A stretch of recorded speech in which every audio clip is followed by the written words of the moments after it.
नमस्कार, सत श्री अकाल, आदाब। आपने अक्सर लोगों को ये कहता सुना होगा, यार ये जगह मुझे सूट नहीं करी, ये जगह मुझे फली नहीं। मैं नहीं जानता ये कितनी डिपेंड करती है बात सच है या झूठ। सोचिए एक ऐसा बंगला जो भारतीय इतिहास के 3 सुपरस्टारों का घर था और उस बंगले को खरीदने के बाद तीनों स्टारों का कैरियर तबाह हो जाए, बर्बाद हो जाए और उस बंगले को बेचना पड़े, तो आप उसको क्या कहेंगे? वो बंगला भूत बंगला, हॉन्टेड प्लेस या कहीं शापित बंगले के नाम से आज भी मशहूर है। तो आज की वीडियो है इसी बंगले के ऊपर। इस प्रेतवादी शापित बंगले में 3 बॉलीवुड सुपरस्टार रहते थे। यहाँ आने के बाद सारा स्टारडम कहीं खो गया, वे दिवालिया हो गए। मुंबई का कार्टर रोड आज भी महानगर की सबसे पास जगहों में से एक है, लेकिन हिंदी फिल्म उद्योग के शुरुआती दिनों में 1950 के दशक में यह स्थान बड़े पैमाने पर पारसियों और एंग्लो इंडियंस समुदाय के लोगों के पास था। यहाँ पर उनके बंगले थे। काफ़ी देर बाद तक बॉलीवुड वहाँ नहीं पहुँच सका था, लेकिन फिर भी वहाँ 2 बड़े बंगले थे जो फिल्मी हस्तियों के थे। एक था महान संगीतकार नौशाद के पास और एक था दूसरा बंगला। यह कहानी उसी दूसरे बंगले की है जो पिछले कई वर्षों में कई नामों से जाना जाता रहा है, लेकिन उसका आशीर्वाद नाम सबसे ज़्यादा लोकप्रिय रहा है। यह बंगला जो 1950 में समुद्र के सामने वाली 2 मंजिला इमारत थी, जो एक एंग्लो इंडियन परिवार के पास था, लेकिन उसके बाद उसको उसका पहला सेलिब्रिटी मालिक मिला जिसे सभी जानते हैं। 1950 में मशहूर अभिनेता भारत भूषण ने यह बंगला खरीदा और तभी से कार्टर रोड पर बड़े बड़े नायकों के रहने का चलन शुरू हुआ। भारत भूषण ने 1950 में Baiju Bawra, Mirza Ghalib, gateway of India और बरसात की रात जैसी सुपरहिट फिल्में दी। जी हाँ, सुपरहिट फिल्में। इस बंगले को लेने के बाद अचानक से उनका डाउनफॉल शुरू हो गया। उनकी फिल्में लगातार पिटने लगी, एक के बाद एक फ्लॉप, एक के बाद एक फ्लॉप, यहाँ तक कि उनको काम मिलना भी बंद हो गया। वे भारी कर्ज में डूब गए और उन्हें ये बंगला बहुत ही कम दामों पर बेचना पड़ा। यहीं से कई कहानियाँ सामने आने लगी कि यह बंगला अनलकी है, शापित है, भूतिया है, और यह बात भी फैल गई कि अगर कोई इसमें रहेगा तो बर्बाद हो जाएगा। 1960 का दशक और एक और सुपरस्टार इंडस्ट्री में आए। लोगों ने प्यार से नाम दिया जुबली कुमार। सारे जमाने पे, मौसम सुहाने पे, इस दिल दीवाने पे वीरानी सी थी छाई, आप आए बाहर आई हो। जी हाँ, राजेंद्र कुमार, जिन्हें जुबली कुमार भी कहा जाता है।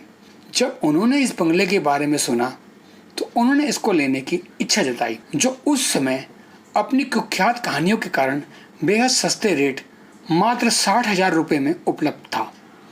बंगला खरीदने के लिए राजेंद्र कुमार ने सर B.R. चोपड़ा साहब की 3 फिल्में की डील साइन की और उन्होंने यह बंगला खरीद लिया। उन्होंने अपनी बेटी डिम्पल के नाम पर इस बंगले का नाम डिम्पल रखा। इस बंगले के अभिशाप से बचने के लिए राजेंद्र कुमार ने अपने जिगरी दोस्त मनोज कुमार की सलाह पर पूजा पाठ करवाया और यह रंग लाया। शुरुआती दौर में राजेंद्र कुमार साहब की सभी फिल्में हिट रही, जुबली रही, तभी उन्हें ये टैग मिला जुबली कुमार का। लेकिन ये क्या, 1960 में उन्होंने ये बंगला खरीदा था। 1968-69 आते आते उनकी किस्मत भी पलट गई। उनकी फिल्में पिटने लगी और लोग उनसे किनारा करने लगे। डायरेक्टर और प्रोड्यूसर उनको अपनी फिल्मों में नहीं लेना चाहते थे। यहाँ तक कि इस बड़े सुपरस्टार को सहायक की भूमिकाओं के ऑफर आने लगे, यानी साइड रोल करें या कैरेक्टर रोल करें, और उन्हें भी यह बंगला बेचना पड़ा, वो भी उससे कम दामों पर। इससे पहले कि मैं आगे बढ़ूं, अगर आपने हमारा वीडियो यहाँ तक देखा है तो आप हमारे चैनल को सब्सक्राइब कीजिए, कमेंट्स कीजिए, लाइक कीजिए। अगर आपको ये कहानी अच्छी लगी है, अगर आपको कहानी अच्छी नहीं लगी तो छोड़ दीजिए, हम और बेहतर कंटेंट बनाएंगे और आपके लिए कोई बेहतर आइसक्रीम लेकर आएंगे। अब आगे बढ़ते हैं। 70 का दशक, एक और उभरते हुए सुपरस्टार ने यह बंगला खरीदा, जिसे आज भी फिल्म इंडस्ट्रीज का पहला सुपरस्टार कहा जाता है। जी हाँ, महान सुपरस्टार राजेश खन्ना। मेरे सपनों की रानी कब आएगी तू, आए रुत मस्तानी कब आएगी तू, बीती जाए जिंदगानी कब आएगी तू, चलिया तू चलिया। लगातार 17 सुपरहिट फिल्में देने वाले खन्ना साहब, उन्होंने यह बंगला राजेंद्र कुमार साहब से खरीदा।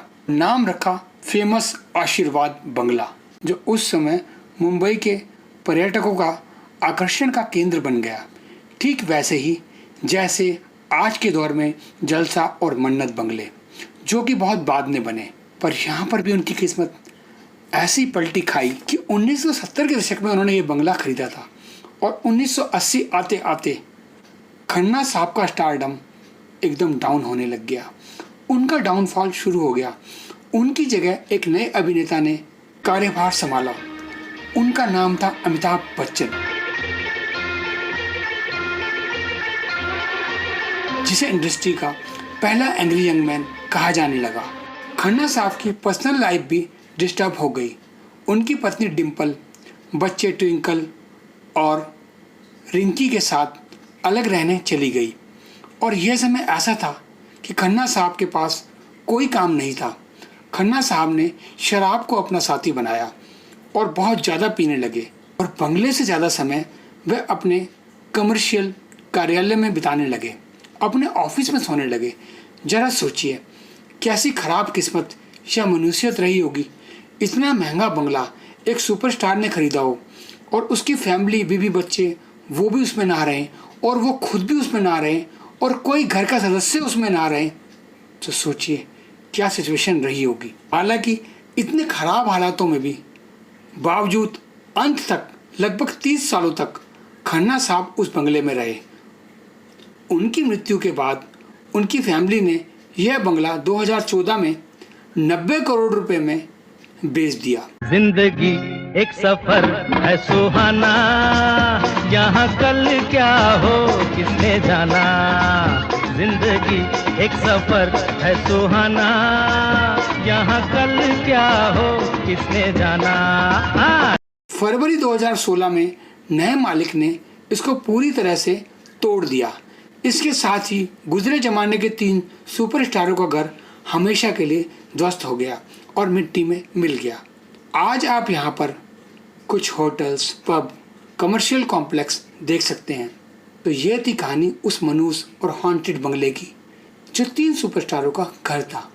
आपको हमारा वीडियो कैसा लगा हमें लिखें, कमेंट्स करें, मेल करें, सब्सक्राइब करें, लाइक करें। अगर वीडियो नहीं पसंद आया तो छोड़ दीजिए। हम बेहतर वीडियो बनाने की कोशिश करेंगे, आपका दिल जीतने की कोशिश करेंगे। अपनों का ख्याल रखें। Take care.